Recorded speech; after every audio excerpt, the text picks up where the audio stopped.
diretamente dos estúdios da Plugin Marketing e esse é mais um episódio do Salta Agulha Podcast. Eu sou Giana Queiroz, terapeuta de relacionamentos e estrategista de vendas. E hoje eu estou aqui juntamente com a minha sócia, amiga, parceira, Flávia Zagueto. Sou mentora de mulheres em inteligência emocional e também estrategista comportamental. E hoje a gente tem uma convidada especial, mas antes vamos lembrar as pessoas que nos apoiam, aquelas empresas que acreditam no nosso trabalho e por causa disso estamos aqui hoje. Exatamente. Né? Então vamos lá. Primeiramente, começar a agradecer a Plugin Marketing, né? Porque se a gente está aqui hoje fazendo é porque eles apoiaram e acreditaram na nossa causa. Então, assim, nosso agradecimento, a gente já começa já falando da Plugin pra gente já arrebentar. Sim, né? Que o estúdio tá ficando cada vez mais top, né? Muito aconchegante, todo mundo, a galera super carinhosa, super bacana com a gente, ó, nota 1000, né? Justamente. Isso aí. E os patrocinadores, que são a Costelaria Compadre Grill, na Praça do Bandeirantes, gente, a melhor costela de Juiz de Fora. Nossa, tem de tudo de costela que você puder imaginar, tem lá, vai lá. Esse final de semana eu vou, com certeza. Ai, me chama. Bora. Me chama que eu sou facinho. Então, bora, você mora ali perto? Bora. Temos também esmalteria rosa e azul, gente, capricho, rapidez, praticidade. Você vai lá, faz pé e mão ao mesmo tempo, as meninas um amor, a casa é linda, super organizada. Nossa, a proprietária de lá é uma querida. Tem lá, se quiser tomar uma cervejinha, um drink, você pode tomar, né? E tudo da melhor qualidade, esterilizado. Sim. Assim, unhas lindas e maravilhosas pra mulherada aí que gosta, né? É isso aí.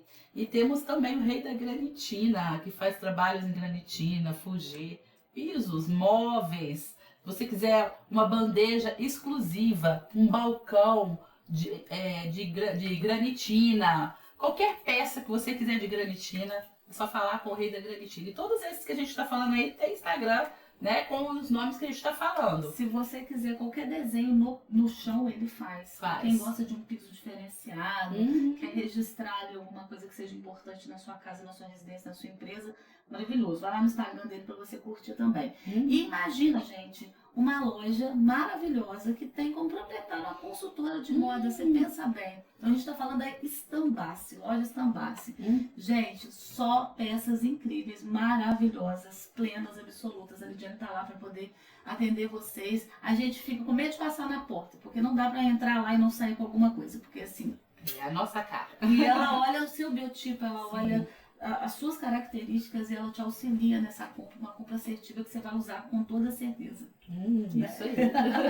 Bom, já falamos de todo mundo, né? Vamos Eu lá. vou deixar você fazer as honras, afinal de contas você conheceu, você convidou. Hoje estamos com um formato diferente, né? Estamos pela primeira vez fazendo através de uma videochamada, mas a convidada é muito especial, a gente não poderia deixar de trazê-la aqui, porque o tema que ela traz aqui é muito importante. E vou pedir a ela que ela se apresente diretamente de São Paulo. Ana, fala para nós aí seu nome, né, de onde você está falando e pode traz para nós um pouco da sua história para a gente poder começar a interagir aqui. Bom, eu queria agradecer essas meninas lindas e aí simpáticas do podcast Salto Agulha. Dizer que é um prazer estar aqui com vocês hoje. Eu sou a Ana Oliveira, são meus dois primeiro e último nome. Estou falando aqui de São Paulo. Estou aqui porque, como a Flávia disse, tem uma história bem assim diferente, no sentido de que fiquei muitos e muitos anos em relacionamentos abusivos e depois de conseguir me libertar, que levaram quase que mais de 40 anos para que isso acontecesse, hoje eu tenho um projeto, né? Estou tentando transformar essa dor em propósito e para que eu possa, eu digo assim, né, que eu saí do submundo, do abuso e da ilusão para poder ajudar a resgatar outras mulheres a fazer essa mesma jornada, de sair desse submundo, que não deixa de ser um submundo, um lugar horrível, esse mundo do abuso, da violência doméstica, que infelizmente as estatísticas mostram que está longe de ficar abaixo essa estatística, né? Então é um prazer estar aqui com vocês, é um prazer essa oportunidade, espero que esse bate-papo hoje alcance muitas mulheres que ainda não conseguiram se libertar, espero que com a minha história eu consiga ser uma motivação para essas mulheres também, abandonarem qualquer tipo de relacionamento abusivo, independente do preço que isso custe, obviamente, esperamos que não custe a vida, que infelizmente os maiores casos de feminicídio, eles acontecem quando justamente essa mulher quer romper com esse abuso e quando ela fala não dá mais, infelizmente é onde acontecem as violências piores, como eu já passei também. É isso aí. Como eu lidei, né, com muito tempo, a gente já conversou a respeito disso, e eu lidei muito tempo com a violência doméstica através do meu trabalho, quando eu estava na polícia, né, inclusive dentro da própria polícia, como assistente social também. A gente vê que tem muitos casos, Ana, em que as mulheres, elas não têm consciência, né, de que do abuso, elas sabem que estão sendo agredidas, não gostam, mas elas não entendem a gravidade dessa situação. Porque muitos casos vão progredindo, sim. Eles começam silenciosamente, né, com uma elevação de voz, um soco na mesa, né, uma palavra que diminui e vai progredindo até chegar numa violência física, e essa violência física vai aumentando também, vai crescendo e podendo culminar, como você falou, em feminicídio. Conta um pouco para nós dessa sua história, porque, como você disse, uma história ela pode curar, uma história pode salvar. E a sua história aqui, ela pode ecoar na vida de muitas mulheres que precisam acordar, sair, né, dessa situação aí, como você mesmo passou, né, e vai contar aqui para nós, de estar realmente, às vezes, sem saber o que fazer, qual, né, destino, elas se sentem sozinhas, acham que a história delas também talvez seja a mais pesada e a sem solução, mas ao contrário de tudo isso, né? Tem solução sim, tem que buscar ajuda, tem que olhar para dentro de si, se fortalecer. Não é fácil, mas tem solução. E aí, conta para nós, Ana, como foi isso, como começou, como é que foi a sua história? Então, hoje, só para dar um contexto assim, sobre a minha pessoa, eu sou dentista há 31 anos, o que mostra que o abuso, a violência, ela não impacta renda, nem não impacta a nível socioeconômico, ela está distribuída por todas as classes, né? Só para contextualizar, porque às vezes algumas mulheres acham que porque eu estou nessa situação, é que eu estou passando por isso, ou porque eu não tive estudo. Não, não tem nada a ver com isso. Hoje eu faço a minha 7ª pós-graduação, eu estou fazendo uma pós-graduação em neurociência e física da consciência, porque realmente eu estou mergulhada a fundo para tentar entender o que acontece para uma mulher, independente disso que eu falei, classe econômica, sociocultural, nível instrucional, né, em nível de estudo, o que faz com que uma mulher se permita ficar sobre esse jugo, né? E o que eu tenho observado, e eu também tenho uma pós em psicanálise, é que assim, e talvez o meu caso ilustre bem, na verdade, você já vem de um lar abusivo. A maioria das mulheres que ficam por muitos anos num relacionamento tóxico, elas já vêm de um lar tóxico. Comigo não foi diferente. Na verdade, o meu primeiro abuso aconteceu quando eu tinha apenas 7 meses de idade, porque eu fui submetida por uma das minhas avós a um ritual de sangue.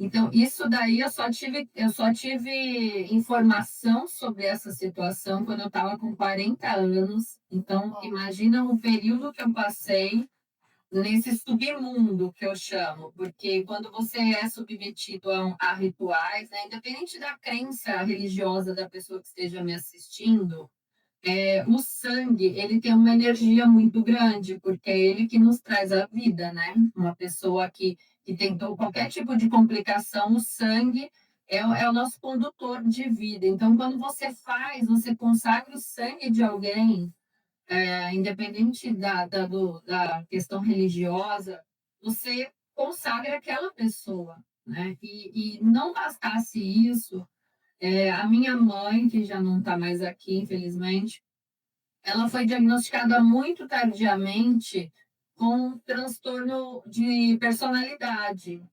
ela foi diagnosticada bem na terceira idade, aos 73 para 74 anos. Então, assim, a minha mãe foi diagnosticada como uma mãe como bipolar, só que a bipolaridade, o que é que são? São dois estados que a pessoa oscila, o estado da depressão e o estado da mania. Quando uma pessoa sem medicação, sem diagnóstico, ela oscila para o estado da mania, ela se torna muito parecida com uma pessoa narcisista.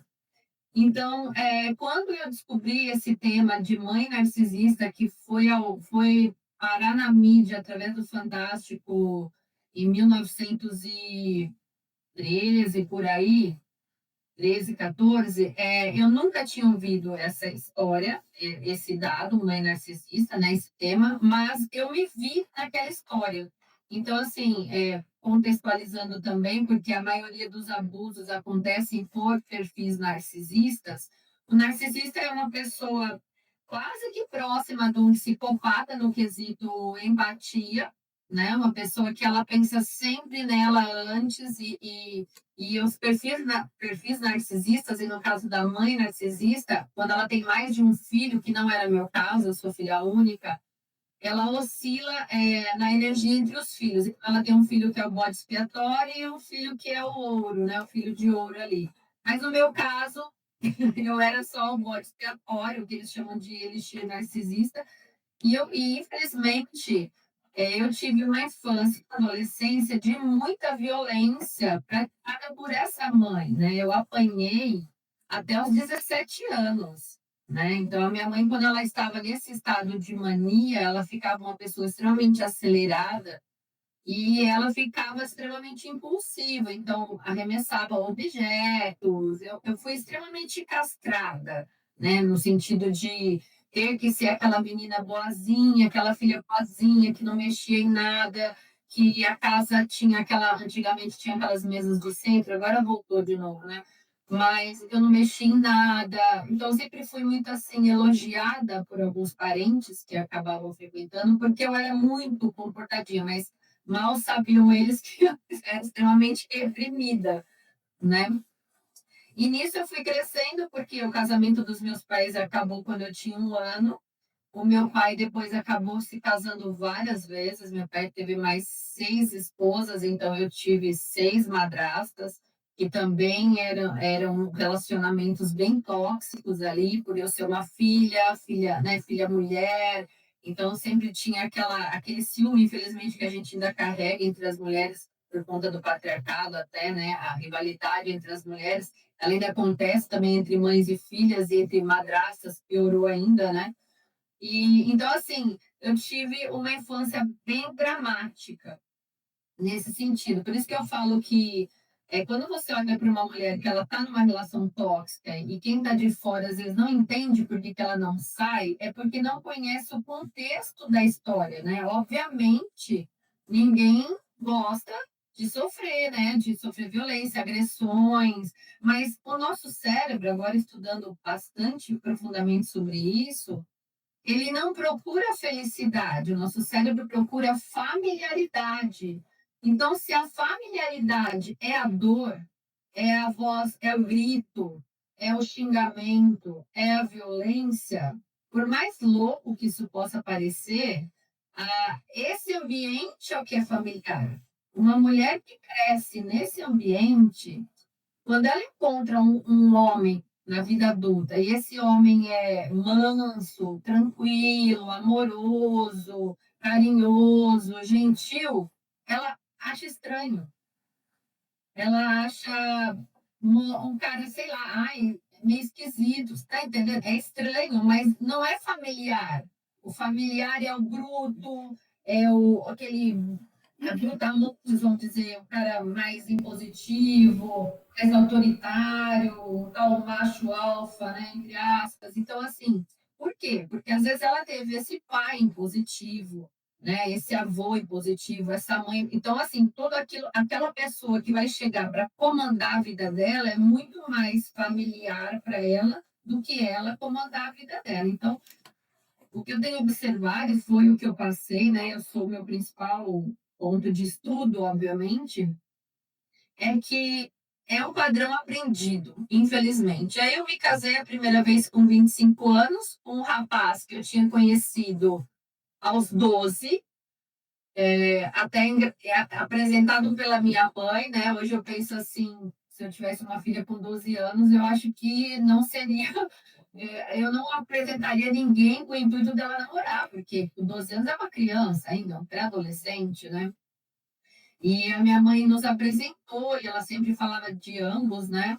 E ela era diretora de escola, ele era aluno da escola, e eu sei que eu cresci conhecendo esse moço, e logo comecei a namorar com ele, mas só fui casar com ele com 25 anos, então não fiquei esses 13 anos namorando, a gente ia e voltava, porque eu via ele um amigo muito próximo, alguém que já me conhecia desde a infância, então como eu não tinha irmãos, e quando você tem essa mãe narcisista, ela também te isola da família. Então, tinha pouquíssimos contatos com primos, com tios, etc.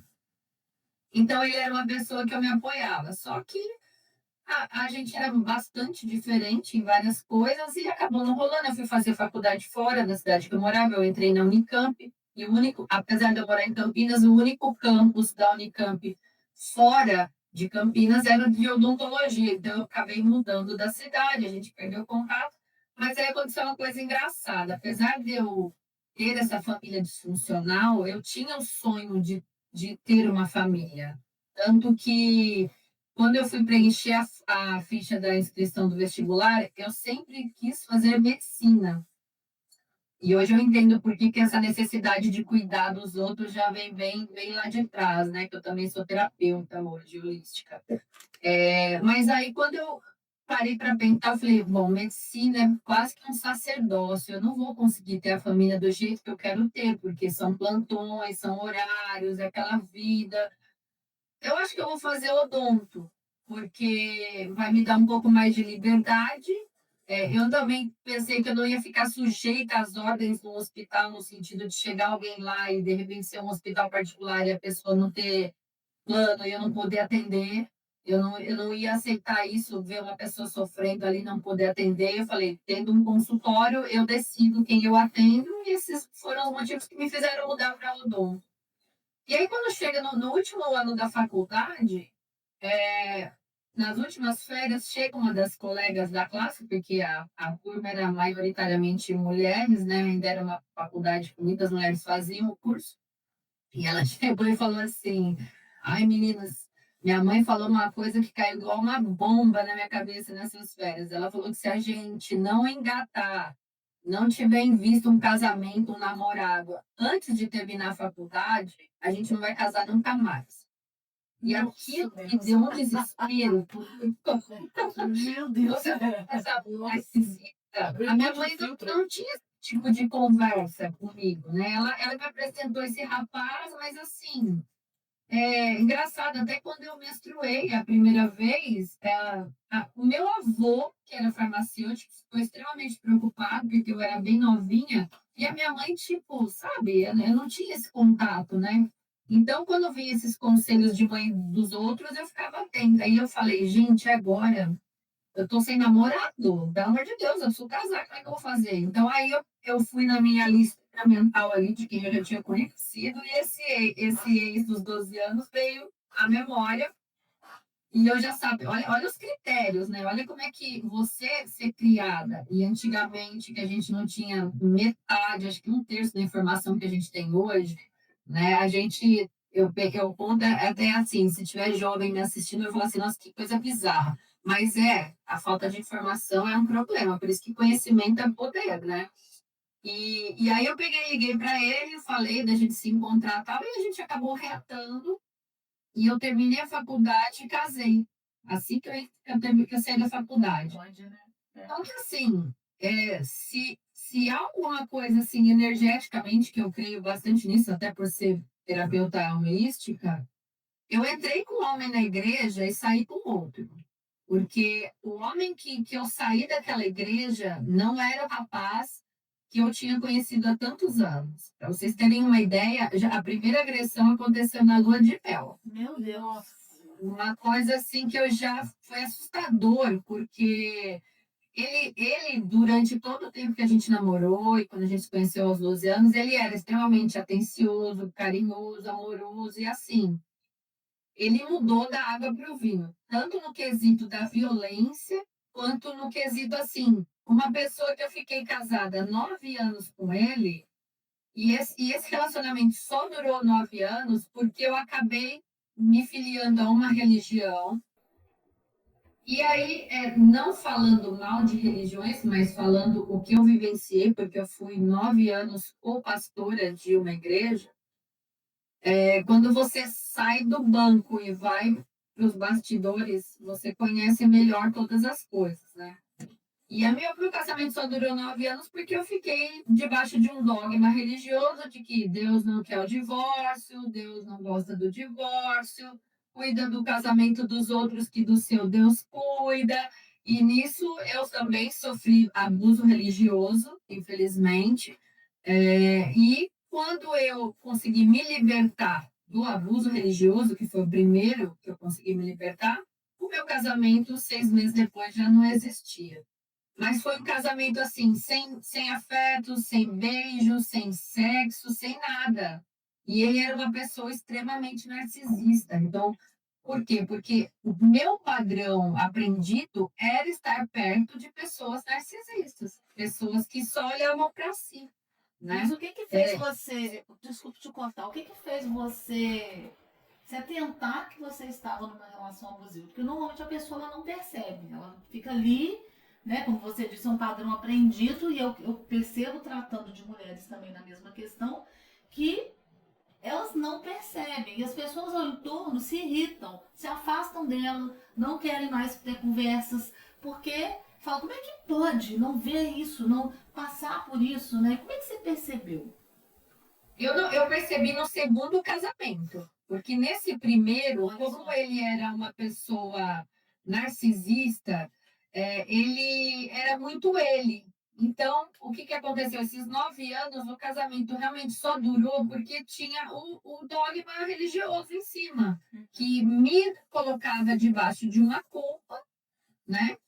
Imagina que a minha pastora chegou a falar isso. Cuida do casamento dos outros que do seu Deus cuida. Só que isso é um absurdo. Independente da fé que a pessoa tenha, somos nós que estamos aqui. As ações dependem da gente. Você pode ter a fé no Criador, em quem você quiser ter, só que ele não vai fazer nada que você possa fazer e que seja o seu dever fazer. Então, assim, e baseado até na religião, que eu li a Bíblia mais de 2 vezes, eu fui discipuladora anos nessa igreja, Deus nos deu livre-arbítrio, então ele não vai invadir nem bloquear algo que ele nos deu. Então, se a pessoa não quiser mudar, não é ele que vai obrigar a pessoa a mudar. Então, como era um casamento onde ele vivia a vida dele e eu vivia a minha, e nessa época eu ainda tinha um pouco de contato com meu pai, eu fiquei sabendo, por isso que eu só sofri agressão, ainda bem, nesse caso, na lua de mel. Ainda bem, né? Nem na lua de mel eu deveria ter sofrido, mas por quê? Quando a gente voltou da lua de mel, o meu pai chamou ele para uma conversa, isso eu fui saber anos depois, e meu pai deu uma intimada nele. Então, todas as outras vezes que ele ficava nervoso, ele dava com a cabeça na parede, chegou a dar, chutava sofá, mas não me agredia. Então, assim, como não acontecia mais nada nesse casamento de 9 anos, eu não percebi que era uma relação abusiva, eu percebi que era uma relação imposta por sistemas que a gente está vivendo, né? Então, quando eu me libertei do sistema religioso, eu me libertei do casamento, porque não tinha nada, né? Não, como eu disse, não tinha afeto, não tinha sexo. Uma vez a gente brigou, ele ficou 30 dias sem falar comigo, e a nossa filha tinha 2 anos, ele ficou 30 dias sem falar com a criança. Então, qual que é o nexo de uma pessoa fazer isso? Então, como não existia mais nada, quando eu não tinha mais o jugo sobre mim, me lançando aquela culpa de Deus isso, Deus aquilo, o casamento acabou. Só que aí, 6 meses depois, eu conheci uma outra pessoa. Eu não sei se vocês têm tempo para eu contar detalhes, senão eu já vou passar para o segundo Já casamento. passa para o segundo, porque aí eu acho que a gente dinamiza a coisa. Eu gostaria muito No de off segundo conversar com você para você me contasse depois. Porque realmente é interessantíssimo do ponto de vista terapêutico, né? Até mesmo porque também já está o convite para ela vir pessoalmente aqui, então né? Então Pro estúdio. Dessa vez não deu para ela vir, mas eu fiz questão que ela contasse a história dela, né? Dessa forma, porque eu acho que é importante, muito, né? muito. Isso aí é um exemplo que pode ajudar muitas pessoas, muitas mulheres. Sim. Mas já está o convite para que ela venha aqui pessoalmente. A gente pode estar fazendo, inclusive, no próximo ano, ao vivo com ela. Né? Sim. Vai ser um prazer. Não, vai ser ótimo. E aí, 6 meses depois, eu estava sufocada, porque acabei indo morar com a minha mãe, não por escolha minha. Minha mãe fez a minha mudança e um dia eu estava trabalhando, quando eu cheguei a mudança tinha sido feita. Minha mãe era bem assim, positiva, por isso que eu tinha o costume de estar em posições, né? E aí conheci pela internet o meu segundo marido. E tanto que eu tenho muitas restrições sobre relacionamentos que começam na internet até hoje. Já fiz até uma resenha sobre aqueles perfis que apareceram no golpista do Tinder, no meu primeiro livro, porque ali é o palco ideal para sociopatas, narcisistas, psicopatas, todo esse tipo de perfil. Porque se tem um lugar fácil para se manipular é quando você está atrás de uma tela, que você pode ser quem você quiser, né? E foi nesse cenário que eu conheço o meu segundo marido, que era um sociopata. E nesse caso aí foi terrível. Aí quando falam assim, nossa, o segundo casamento é para você ser feliz. Para mim foi quase a minha morte, porque eu sofri violência doméstica na minha segunda gravidez, aos 33, com 33 semanas eu tive um parto prematuro, quase morri no parto, a minha pressão foi 25/15, eu não sabia que a placenta infartava, e o que eu passei com ele ali, que foram 2 violências domésticas durante a minha gravidez. Eu quase perdi o meu filho teve risco ali de nascer e está com uma lesão cerebral, porque quando a placenta infarta, ela para de mandar oxigênio para o cérebro, e o bebê nasceu com 1,450 kg, de 42 centímetros, né, o tamanho de um pé, cabia numa caixa de sapato. E assim, aí eu entendi que eu estava numa relação abusiva, né, e aí, só que eu fiquei nessa gravidez ainda porque o meu sogro, que já faleceu também, e a minha mãe, fizeram quase que um complô na minha cabeça para que eu aceitasse essa pessoa de volta, que ele ia mudar, que ele não ia fazer mais, e eu não queria, mas aí a pressão foi tão grande. Só que quando a criança nasceu, na verdade, já quando eu estava com ele ainda na minha barriga, eu sentia uma força de sair daquilo. Eu comecei a perceber que não era normal o que eu passava. Eu estava vivendo uma reprodução do meu primeiro casamento piorado, no sentido de que só eu trabalhava, né? Ele não fazia nada, vivia às minhas custas. O primeiro também, só que assim, ele tinha a empresa dele, mas eu nunca vi dinheiro. E o segundo, nem empresa tinha, era nas minhas costas mesmo. E aí eu sei que eu separei, assim que o meu filho nasceu, eu separei, vivi muito bem, 3 anos sem ele, fiz pós-graduação, a minha carreira decolou, estava indo super bem, até que, por isso que é engraçado, porque eu estou tendo que pular, mas eu espero que vocês entendam. Não, tá dando para entender sim. Eu tinha ainda o histórico com a mãe, né? E aí, o que aconteceu? De novo, pela segunda vez, a minha mãe entra com a história de morarmos juntos. E eu falei, mãe, não dá. Você já está cansada de saber que não dá. Eu não tenho necessidade de morar com você. Eu sou uma mulher independente. Eu tenho meu consultório, eu ganhava bem. Eu cuidava sozinha dos meus 2 filhos. Então, o menino já estava fora de perigo, já estava com 3 anos. Mas, um belo dia que eu estava em São Paulo, porque eu fiz uma formação de coach, uma das primeiras formações de coach que teve no Brasil, que foi na SBC, aqui em São Paulo, do Vilela. Eu também fiz com eles. E eu estava em São Paulo, naquele final de semana, e quando eu volto para casa, eu recebo uma mensagem, nem era WhatsApp, naquela época era SMS, minha mãe me dando a localização da minha nova casa. Meu Deus. Então, assim, minha mãe me espera sair de casa para mudar uma casa onde a gente ia morar tudo junto de novo, para eu poder ficar mais perto do meu consultório. Então, assim, quando eu chego naquela realidade de novo, e assim, o fato que a gente tá, eu falo que a gente, quando a gente tá muito na roda do hamster, né, que essa vida de acorda, trabalha, paga conta, volta, dorme, acorda, trabalha, você não tem tempo para pensar. E quando eu cheguei, a minha mãe me passa pelo celular o meu endereço, eu chego, uma casa imensa, 2 andares, só que eu volto a viver reclusa dentro de um quarto, porque minha mãe estava casada, eu tinha esse padrasto com algumas restrições, não gostava muito de algumas liberdades que ele tomava às vezes. E aí eu falei, gente, já vi esse filme antes, de novo, né? Só que assim, o que eu entendo, que enquanto você não absorve algumas lições da vida, o ciclo volta. As lições voltam até que você entenda que aquilo ali.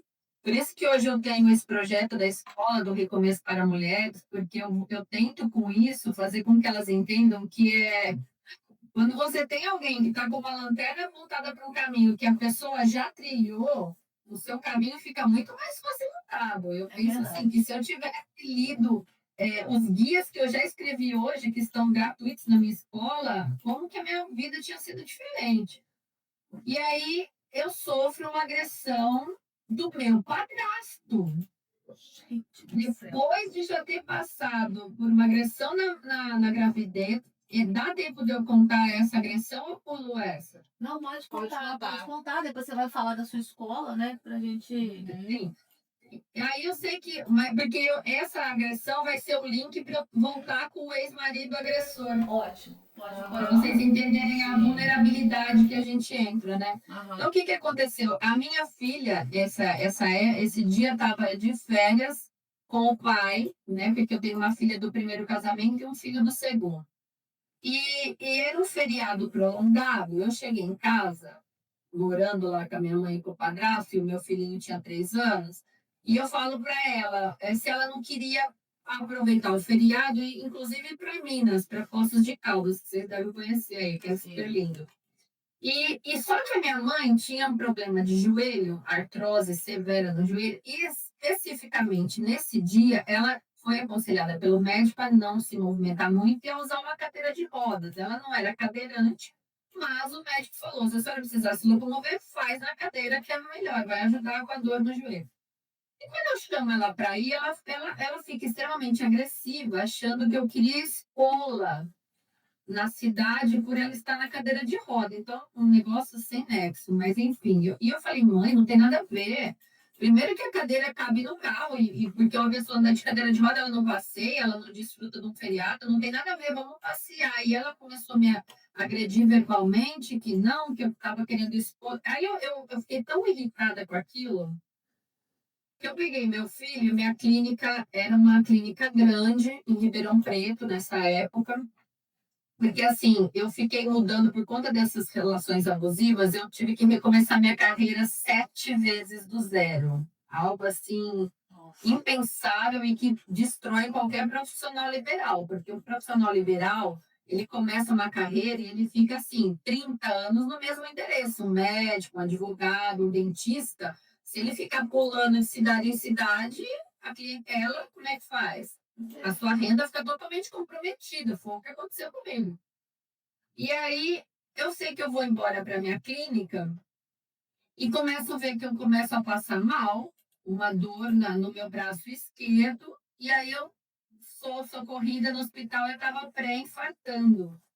Tamanho era o estresse que eu já estava vivendo dentro ali daquela casa com a minha mãe. E volto para casa, né? Porque aí fui passar no hospital, tava com meu filho bebê, né? De 3 anos, tudo, tenho que voltar para casa, porque eu fui medicada. A médica me deu a maior bronca de eu estar com aquela idade, já tinha 39 anos, morando com a mãe. E como é que você vai explicar isso? Eu não estava morando por necessidade, nem por nada, era por simples imposição mesmo da minha mãe, que eu não conseguia romper também com essa imposição. E aí Aí o que acontece? Eu apaguei, né? Porque eles me deram um remédio para relaxar, porque era puro estresse, né? Era um pré-infarto e tal. E no dia seguinte, que eu acordo, depois de horas por causa dessa medicação, o meu padrasto chegou de um churrasco alcoolizado. E aí, eu sei que eles começaram a falar um monte de bobagem para mim, porque eu cheguei em casa e avisei um amigo meu, eu já estava sozinha há 3 anos, eu nunca mais tive ninguém depois disso, assim, nunca mais casei nem nada. Mas eu tinha meus amigos, minhas amizades, meus clientes que eu conversava. E nesse dia que eu chego do hospital de madrugada, eles escutam eu falar com alguém no telefone. Na verdade, foi o amigo que me fez ver que eu estava passando mal, que eu precisava ir no hospital ser socorrida. E quando esse meu padrasto chega alcoolizado, ele vira para mim e fala assim: você tá atrás de homem de novo? Aí aquilo me dá uma revolta que eu falo, espera um pouco. Primeiro que eu tenho 39 anos, sou uma mulher independente. Se eu tiver atrás de homem, não é problema meu, vocês não têm nada com isso. Agora, vocês estão ouvindo atrás da porta. Quer dizer, além de eu estar numa casa que eu pago tudo, que eu sou restrita no quarto, ainda tem gente ouvindo atrás da porta. Nisso eu levantei do sofá e joguei o controle no sofá. Peguei o controle e joguei no sofá, que eu ia pro meu quarto. Quando eu jogo o controle no sofá, encosta na perna dele. Gente, esse homem levantou e começou a me socar. Para eu não levar no rosto, eu virei de costas e começou a ir nas costas. Isso é minha mãe olhando, minha mãe assistindo. E o meu filhinho de 3 anos, quando viu aquela cena, coitadinho, correu, fez um jornal, um rolinho de jornal, que naquela época tinha jornal ainda, para me dar, como se fosse uma espada, sei lá, para eu me defender, tadinho. E eu sei que esse meu padrasto foi me batendo até a porta do meu quarto, que era um corredor imenso, e eu levando soco nas costas, e eu grogue, porque eles tinham me dado um Valium para eu apagar na noite anterior. E a minha mãe assistindo. Quando eu chego para dentro do meu quarto, que aí não ia ter jeito, ele ia me socar onde desce, como é que eu ia correr de dentro do quarto? A minha mãe entra na frente da porta do quarto e fala para ele: chega, já tá bom. Eu nunca esqueci. Olha, minha mãe não tá mais aqui, eu já perdoei, já me acertei com ela antes dela ir embora do planeta, mas essa frase nunca vai sair da minha cabeça. Chega, já tá bom.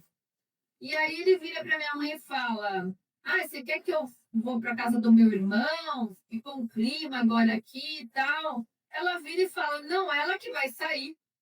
E faz uma mochila do meu filho com mamadeira e fralda e manda eu sair de casa. Pré-infartado. Apanhou. Misericórdia. Isso tudo É uma dificuldade enorme de colocar esse limite, né? É surreal, é surreal. Porque, e aí o que acontece? Aí eu saio de casa e o meu ex-marido, que tinha sido o agressor, ele tinha direito à visita. Né? Olha só, porque até então a Lei Maria da Penha e nada era quase que a mesma coisa naquela época ali ainda. E toda quarta-feira ele pegava meu filho. E esse evento aconteceu no final de semana. Quando foi na segunda-feira, eu liguei para ele. A gente nem tinha contato, porque ele pegava meu filho ali com a minha mãe, devolvia. Quase não tinha contato com ele. Eu sei que ele estava até com outra pessoa já na época. Eu ligo para ele e falo: olha, você vem pegar o menininho aqui comigo na clínica. Que na clínica eu falei, porque eu não estou mais morando na casa com a minha mãe. E aí, mas por quê? E aí a tonta respondi o que tinha acontecido. Ele falou: meu Deus, não sei o quê, um super boa pessoa. Como se nunca tivesse me agredido. Aí ele falou: olha, eu vou antes aí para ver o que está acontecendo, você está precisando de alguma super solícito. E aí ele aparece na minha clínica e me vê numa situação que é extremamente vulnerável. Eu, filha única. O meu pai eu não me relacionava. Sou agredida pelo meu padrasto na frente da minha mãe, que me manda sair da casa que eu pagava. Gente, esse homem, ele viu ali o quê? A fome com a vontade de comer. Porque eu penso assim, que a intenção dele voltar era para terminar a destruição. E foi o que ele tentou fazer. Terreno fértil para ele poder. Foi o que ele tentou fazer. E aí, eu acabei aceitando, porque eu estava extremamente vulnerável. A minha filha, que estava com o pai, ela tinha 11 anos, não, 13 anos na época, ela não queria de jeito nenhum, ela ficou revoltadíssima, e eu deveria ter ouvido a criança, que ela estava mais ciente do que eu. Na verdade, essa minha filha, que hoje tem 26 anos, ela me ajudou a sair de vários cárceres a partir desse momento. E a gente volta e começa a acontecer exatamente o que eu percebi depois. Ele entra num processo de me destruir, né? Eu começo a me endividar, eu perco a minha clínica, a gente acaba tendo que mudar da cidade mais uma vez, porque aí a minha mãe entra no meio que numa rota de colisão comigo quando ela vê que eu me afasto, porque daí eu me afasto da minha mãe e do meu padrasto, fico sem falar com eles 2 anos. Só que aí eu estava toda enrolada com eles, porque minha primeira separação tinha me deixado endividada, então minha mãe era locatária da minha clínica, então o irmão dela era o fiador, e aí os dois me despejam da clínica. Aí foi. Aí vocês imaginam, derrocada total.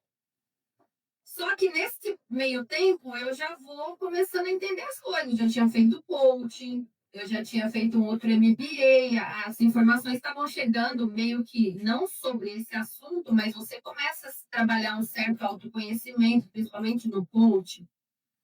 E aí eu sei que eu começo a não aceitar mais aquela situação, percebo que eu tinha feito bobagem, que eu não tinha que ter voltado, que não era aquilo que eu queria, que eu estava numa situação vulnerável, e quando eu me sinto forte o suficiente para sair, é onde eu passo pelo cárcere privado. Jesus, amado, ainda teve isso. Teve isso. Foi até nesse papo que eu entrei com a Flávia o dia que a gente se conversou pela internet. Lá, porque... no Instagram, eu vi a conversa, né? Sim. Eu falei, caramba. Aí eu fiquei presa no cárcere privado com meus 2 filhos, porque a intenção da minha sogra, que foi a maior apoiadora, e eu acho que a mente por trás do cárcere era ela, era me internar em alguma clínica psiquiátrica à força, colocar minha filha mais velha, que não era filha dele, na rua, e ela também não tinha contato com o pai, e ficar com o menino. Quando eu me toquei desse perigo que eu estava correndo nesse cárcere, eu falei, eu tenho que fugir daqui. Na verdade, eu só entendi que eu estava em cárcere porque na noite que isso aconteceu, e ele nos tirou internet, ele desligou linhas de telefone pela casa, eu consegui um risquinho só da minha internet e pesquisei e consegui contato com 3 delegacias próximas. A gente estava numa chácara. E uma das delegacias, a moça me atendeu. E a moça, né, acho que eu não sei se é soldado, alguém que fica ali que atende, né? Era uma mulher. Eu procurei na época a delegacia da mulher, mas na cidade onde eu estava não tinha só ao redor. E ela que falou, você está num cárcere privado, e isso é crime. E eu falei, e o que eu faço? Ela falou assim, você tem que chamar a polícia. Eu falei, eu estou numa chácara, a chácara é grande, a casa fica no fundo do terreno, eu estou presa. Quando a polícia chegar, quem vai atender é o meu marido.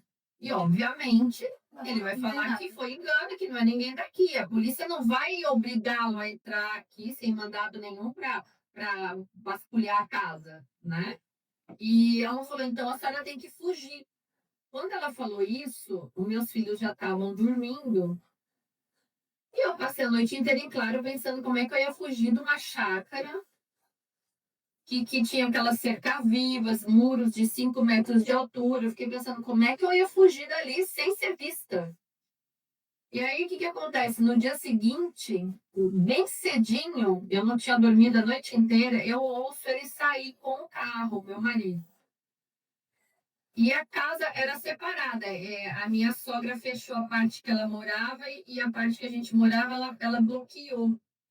E o meu sogro, que era a pessoa que poderia talvez me ajudar, já estava de cama, já estava doente, já estava bem com Alzheimer, tal, não ia resolver em nada. E quando eu vejo o meu marido sair, me dá um disparo de adrenalina, porque eu falo, agora eu tô ferrada, porque agora eles vão chamar a clínica psiquiátrica e ninguém nunca vai me achar, porque eu tava 2 anos sem falar com a minha mãe. 10 anos sem falar com meu pai. Ninguém sabia onde eu estava. Ninguém nunca mais ia me achar. E aí eu acordo meus filhos, principalmente a mais velha, que tinha uns 13 anos, e falo para ela, olha, a gente precisa dar um jeito de fugir daqui. E eu tinha até esquecido que a parte da minha casa que saía para a piscina da chácara, esse meu marido, ele não fazia nada. Então, assim, quebrava as coisas, ficava quebrada. Então, a porta que saía dessa área da casa para a piscina tinha quebrado a fechadura e ele pôs, sabe aquela porta que corre? Ele pôs um cabo de vassoura na onde corria, né, no trilho, para ninguém forçar, mas era só tirar o cabo da vassoura que ela estava aberta, então eu nem lembrava disso. A minha filha que lembrou, ela falou, mãe, a gente consegue sair pela piscina e tem um espaço no muro que o muro fica menor, dá uns 4 metros, 3 metros e meio para a gente pular. Só que não vai dar para levar meu irmão. Como é que faz uma criança? O menino tinha 4 anos. Como é que eu passo uma menina de 13 pelo muro, pulo eu e jogo a criança? E aí eu falei, meu Deus do céu, falei para ele, eu falei, filho, e na noite anterior já tinha acontecido agressão minha, da menina, ele tinha agredido a minha menina na frente da minha sogra, na frente do meu filho, a casa tinha lareira, meu filho correu lá pegar um toquinho, tá sempre tentando pegar alguma coisa para me defender. Um toquinho e foi para cima do pai com o toquinho, foi um inferno. E aí eu falei para ele, eu falei, filho, a mãe vai fugir, a mãe vai chamar a polícia e eu volto para te buscar. Aí ainda falou assim, vai mãe, chama a polícia que meu pai é bandido. Falou desse jeito, 4 anos.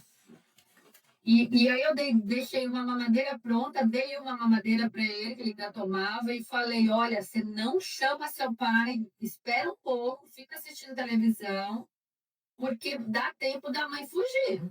Tá? E aí, gente, aí foi o abuso um dos mais violentos que eu já sofri, assim, que eu não imaginava que foi até... vamos contar o que a Flávia fez depois, que foi extremamente simbólico para mim. Aí a gente pulou o muro e tinha, naquela época ainda tinha orelhão. Orelhão é o telefone, quem está assistindo que nunca ouviu falar de orelhão, tem os telefones antigos que tinha antigamente. E a gente correu dessa chácara uns 2 quilômetros até esse orelhão, antes que ele voltasse, né, e aparecesse e visse a gente. Imagina um lugar todo aberto, a gente correu, liguei para a polícia do orelhão, falei o que estava acontecendo. Só que eu falei para a polícia, eu não posso ficar aqui no orelhão, que eu estou perto da chácara, dá para ver. Eu vou correr até o pesqueiro. Você conhece o pesqueiro? Conheço. Eu vou até o pesqueiro com a minha filha. Meu filho ficou na casa, eu quero buscar meu filho. Falei para o policial no telefone. E eu vou até lá, o senhor me pega lá. E aí a polícia, como era uma cidadezinha pequena do interior aqui de São Paulo, a polícia se comunicou com o pesqueiro. Então, quando a gente chegou no pesqueiro, já estavam esperando a gente. Porque a gente chegou meio que invadindo o pesqueiro, apavorada, esbaforida. 5 minutos depois chegou o carro da polícia. Eu falei para os policiais, falei, gente, eu preciso buscar meu filho. Aí o policial falou, olha, a gente não pode buscar seu filho sem um mandado. Então, qual que é o procedimento? Isso era 2012. O procedimento 6 anos da Lei Maria da Penha, né? É levar a senhora para fazer corpo de delito. A senhora foi agredida? Eu falei, fui. A gente vai levar a senhora para o hospital, depois a gente vai levar a senhora para a delegacia, e na delegacia o delegado determina a busca do seu filho. Eu falei, tá bom. Os policiais foram maravilhosos. O problema foi o delegado. Aí fomos no hospital, que é horrível, porque assim, as mulheres ainda não conseguem entender que a gente não está ali por vontade própria, no sentido de ser idiota. É um padrão, é por isso que eu faço pós em neurociência. É uma coisa maluca, mas são neuroquímicos, são neurotransmissores, é uma mudança biológica no nosso cérebro que faz a gente demorar para entender aonde a gente está. E aí fizemos o exame de corpo de delito, eu, a menina. Quando eu cheguei na delegacia, eu não sabia até então esse lance de patente policial e patente militar das Forças Armadas. Eu não sabia que havia uma diferença de patente. E por falta de conhecimento, porque o meu sogro era alta patente da Marinha, ele era abaixo do maioral da Marinha, não sei como é que chama a categoria. Ele era médico, mas ele foi diretor de um hospital no Nordeste, ele era abaixo do maioral lá da Marinha, aposentado já. Só que esse meu marido andava com RG militar, de filho de militar, e depois que eu fui entender que o que ele fazia chama-se carteirada, né? Sempre que algum policial parava, ele mostrava a identidade militar e o cara fingia que não tinha acontecido nada e ficava elas por elas. E aí eu chego, na maior inocência, na maior ignorância, e falo pro delegado. Quando o delegado fala, o que aconteceu, dona Ana? Eu falei assim, olha, eu estava em cárcere privado com a minha filha, meu marido. Meu filho está lá, ele tem 4 anos, eu não consegui trazer porque a gente pulou um muro de 4 metros. A polícia foi resgatar. Ele estava vendo o delegado como é que eu cheguei com o carro da polícia. E só que, olha, a Ana Paula fala assim, só que o meu sogro é militar, alta patente, e o meu marido está acostumado a dar carteirada em policial. Olha, quando eu falo isso, o delegado olha, dá uma disfarçada e fala: a senhora vai passar pelos trâmites aqui? Eu falei: não, eu quero buscar meu filho. Eu vou, tem que passar, tem que fazer colher depoimento. Ele me deu uma cozinhada ali e me mandou colher depoimento. Isso já era. Eu fugi, era umas 7 da manhã. Isso aí já era umas 11 horas da manhã quase. A menina com fome, a escrivã da polícia que deu o lanche dela para minha filha comer. Eu sei que ficamos ali horas em depoimento. O que eu achei absurdo ficou eu numa sala sozinha e a minha filha com 13 anos em outra sala com outro policial sozinha. Achei assim surreal, porque é uma menor de idade, né? Mas eles nos separaram. E quando dá umas 3 horas da tarde, olha o tempo que a gente ficou lá.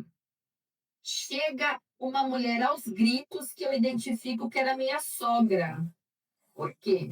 O meu filho, tadinho, das 7 da manhã até as 2, 3 horas da tarde, deu fome nele. E ele foi chamar o pai. E aí, quando o pai vê que eu e a menina tínhamos fugido, olha a estratégia do esperto. Ele corre para a delegacia para me denunciar por abandono e tal. Só que mal sabia ele que eu já estava denunciando ele lá. E aí o delegado abafa o caso, eu vi que abafou, mandou minha sogra sair, porque eles ainda levaram o menino junto na delegacia, totalmente desnecessário. Porque ela queria fazer um teatro ali, né? Só que aí o delegado falou, ó, baixa a voz, porque elas já estão em depoimento aqui desde as 11 horas da manhã. E deve ter falado para ele, você está bem enrolado, porque cárcere privado é crime. E aí vão os dois para a salinha, delegado e meu marido, e eu não sei o que aconteceu, com certeza outra carteirada, porque depois que eu fui entender isso aí, que quando a gente sai, umas 3h30, eu falo, doutor, e agora? Eu quero ir buscar meu filho. O delegado vira para mim e fala assim, mas a senhora é uma sem-teto? E o seu filho está num teto com o pai dele. Gente, sinceramente, se eu tenho o conhecimento que eu tenho hoje, um delegado me chamar de sem-teto, saída de um cárcere privado, esse cara tinha perdido a patente. Porque isso é surreal, uma pessoa da lei falar isso. E eu, tão transtornada que eu estava, eu falei, não vou buscar teu filho. Depois a senhora tem que ver, vai ter que entrar com a advogada. Olha, eu sei que assim, dispensou a gente da delegacia. A minha sorte, e que eu espero que as mulheres que estejam ouvindo isso, eu não era tão sem noção que a conta bancária também, eu que era a dona do dinheiro, sempre foi minha. Então eu tinha o dinheiro na conta que eu consegui comprar. E aí como é que eu faço? Vou para onde? Sem falar com a minha mãe, sem falar com o meu pai. Onde que eu vou? Eu falei, cara, meu Deus do céu. Aí ligo pro meu pai. Fazia 10 anos que eu não falava. O telefone não era mais aquele. Tenho que ligar para quem? Para minha mãe. Então eu saio de um cárcere para voltar pro cárcere de novo. Para quem que eu fui pedir ajuda de novo? Mas, Ana, para minha mãe, só pra gente entender que a gente vai precisar encerrar. Infelizmente, eu queria Nosso Deus, eu vi cada detalhe, mas a gente precisa encerrar que tem um tempinho certo, né? E qual foi o desfecho disso tudo? Você voltou para sua mãe, separou dele agora. Como está a Ana hoje? Olha, ele faleceu em 2017, depois de me perseguir mais 4 anos depois do cárcere, quase 5. A Ana hoje é uma mulher que está se curando há 14 anos já, quase. Depois tem uma parte legal que eu espero poder ir pessoalmente para falar, porque eu fui entender o que era o narcisismo quando eu saio do Brasil para me libertar depois que ele morre. Ele teve um infarto fulminante, já estava com outra pessoa, já tinha tido outro filho, já estava fazendo as dele com outra pessoa. E eu vou para outro país, que era meu sonho, sair daqui, me curar, fingir que nada aconteceu, e caio na casa de uma narcisista. Aí foi a gota d'água para eu entender, tem alguma coisa errada e não é com o mundo, é comigo. Foi aí que eu olhei para mim, e esse processo começou em 2019. E a Ana hoje é uma mulher que luta pelas mulheres, ainda sou dentista, trabalho como dentista, é meu ganha-pão, mas tenho esse projeto social com 2 perfis, um onde eu falo exclusivamente sobre abuso e outro onde eu comecei esse ano uma escola do recomeço, porque eu vi que era momento das mulheres. Já entendeu? Tem muita gente falando sobre narcisismo, a gente está vendo aí o que acontece. Agora, como recomeçar? Como curar isso? Como sair disso para nunca mais voltar? Para nunca mais voltar. Então, essa é a minha meta hoje, por isso que eu faço essa pós também, né? E faço meus atendimentos também para elas como terapeuta, como psicanalista, mas como uma sobrevivente desse tipo de abuso e espero que as outras mulheres que estejam ouvindo tenham a solidariedade de entender que existe algo errado com essas pessoas? Existe, claro. Chama-se padrão aprendido. Chama-se viver uma vida de abuso. E não ter tido informações o suficiente para sair. Por isso que hoje eu luto por trazer o quê? Informação. Porque a informação é que vai libertar. Perfeito, Ana. O seu testemunho com certeza vai ser válido, vai ajudar muitas mulheres. E a gente vai divulgar isso amplamente. Tá? Se tá assim. Eu tô estarrecida aqui. Nossa, olha que eu trabalhei muitos anos, né, na polícia, eu vi muitos casos, mas não um caso tão profundo. Ela já tinha me conversado, né, a gente já tinha conversado, mas hoje, olhando pra você, a gente vai criando uma imagem mental, né? Eu vi você pulando o muro. Exatamente. Eu vi o seu filho com um toquinho na mão. Eu vi você sendo socada. Sabe? Então a gente viveu junto aqui com você esses momentos, né? E a gente imagina quantas outras mulheres não estejam vivendo situações semelhantes ou até piores, né? E que às vezes tem consciência, mas não sabe como fazer, como sair. E nem sempre a pessoa tem o financeiro, como você teve essa bênção para poder te amparar, porque se você não tivesse o dinheiro também, uma profissão, né? Existiu uma luz muito forte dentro de você o tempo inteiro que não deixou você apagar. Exatamente. Sim. E foi isso que foi te levando por todos esses caminhos e está te levando até hoje, né? E vai te levar por muitos ainda. Mas muitas mulheres não têm essa mesma luz, porque a luz delas se apagaram completamente. E elas precisam se acender novamente, né? Sim, o seu sim. trabalho ajuda isso, o trabalho das pessoas que falam sobre isso, como eu, como a Gena, como o podcast hoje, né, tá abordando. Isso é muito importante, a gente precisa levar essa voz pro mundo, né, assim, amplamente, porque as mulheres precisam pedir ajuda, elas precisam chegar em algum lugar e pedir ajuda. Felizmente, hoje, as delegacias elas estão mais bem amparadas, com policiais conscientes, mais bem treinadas. Já existe aqui, pelo menos aqui na minha cidade, tem rede de apoio, sabe? Então, hoje se tornou menos desafiador, né, esse caminho. Mas eu sei porque eu trabalhei numa época que não tinha Maria da Penha. E nós não tínhamos muito o que fazer pelas mulheres. Exato. Né? A gente fazia o que dava da melhor forma possível com o que a gente tinha. E se a gente ajudasse uma em um universo, não sei quantas aí, a gente já se dava muito satisfeita, porque assim... E nessa época ainda tinha aquela defesa, a lei de defesa da honra, né? Então, tipo, era matava e ainda justificava porque estava matando. Ela me traiu, por isso eu matei e tava tudo certo, né? Exatamente. E assim, felizmente as coisas melhoraram bastante, mas existe um caminho muito longo para ser percorrido. Né? Pessoas como você que levanta a bandeira e que coloca a voz no mundo é que ajudam a melhorar o mundo. Porque tem muitas mulheres que sofrem caladas, mas elas continuam caladas. E quando mesmo quando saem. Algumas que a gente sabe, né? A gente já convidou, não quiseram. Não querem falar sobre. Às vezes tem filhos, não querem expor os filhos. A gente entende. Né? Mas quem pode ter a coragem de colocar pro mundo, sabe? Você talvez tenha essa noção, ou talvez não tenha, de quantas mulheres você vai salvar com a sua voz, com a sua história. É isso aí. E que você faça isso fortemente, né? Cada vez mais, conte com a gente aqui. Seus arrobas vão estar aqui. Isso. A gente vai divulgar também. A gente pode fazer collabs, a gente pode fazer lives. Vamos fazer lives, Vamos trabalhar junto e muito obrigada por todo esse Nossa, foi maravilhoso, assim, a sua presença, né? A sua história de muito impacto, né? E você já tem um livro, né? Eu já tenho um livro escrito sobre relações abusivas, que tem uma resenha sobre uma das personagens do golpista do Tinder, aquela moça que fez a apresentação principal da série. E eu estou escrevendo mais 2, estou escrevendo um para mães de menino, que é o que eu sou também, porque eu acho que a responsabilidade para criar homens que tenham uma visão feminista da vida. E o feminismo não é ser contra homens, mas é entender que somos iguais, né? E o meu filho nasceu totalmente no matriarcado, né? Que foi criado essencialmente por mulheres. Então, eu estou escrevendo esse livro. E estou escrevendo um livro sobre esse episódio de Portugal, que é o 240 Horas no Cativeiro, onde eu conto como é que foi esse meu encontro com uma narcisista lá.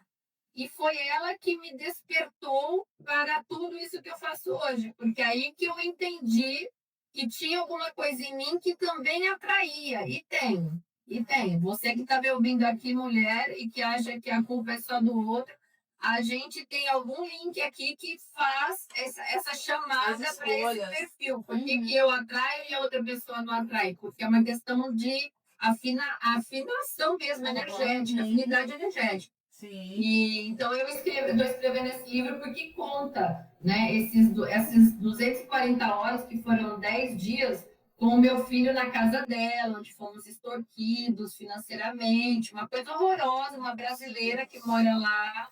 Não, essa aí você vai ter oportunidade de contar pra gente, se Deus quiser ouvir a segunda parte, aí, né? E vou contar a segunda parte da história. Exato, quando você lançar, você nos avisa, a gente marca de divulgar. E quando você puder também, a gente já combinar pra você. Eu vou fazer questão de até aí. Vai ser maravilhoso, assim, poder transbordar isso na vida de outras pessoas.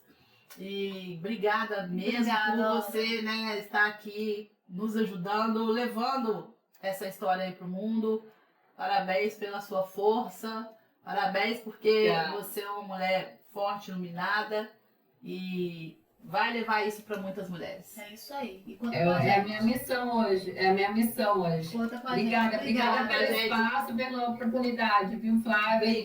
Obrigada tchau, a você também, Ana. Tchau. Até a próxima. Tchau. Esse foi... Tá até difícil fechar hoje. Esse foi mais um episódio do Salto Agulha Podcast. Eu arrepiei todinho. Não se esqueça de se inscrever, curtir, compartilhar. E essa história merece o quê? Muito compartilhamento. Exatamente. Leva para as pessoas, assim como ela se doou aqui, para levar a história dela, para ajudar e salvar. Faça a sua parte compartilhando esse vídeo com as mulheres que você conhece, mesmo que elas não sofram violência. Mas elas podem conhecer alguém que elas podem ajudar também, né? E a gente encerra por aqui. Até a próxima. Até a próxima.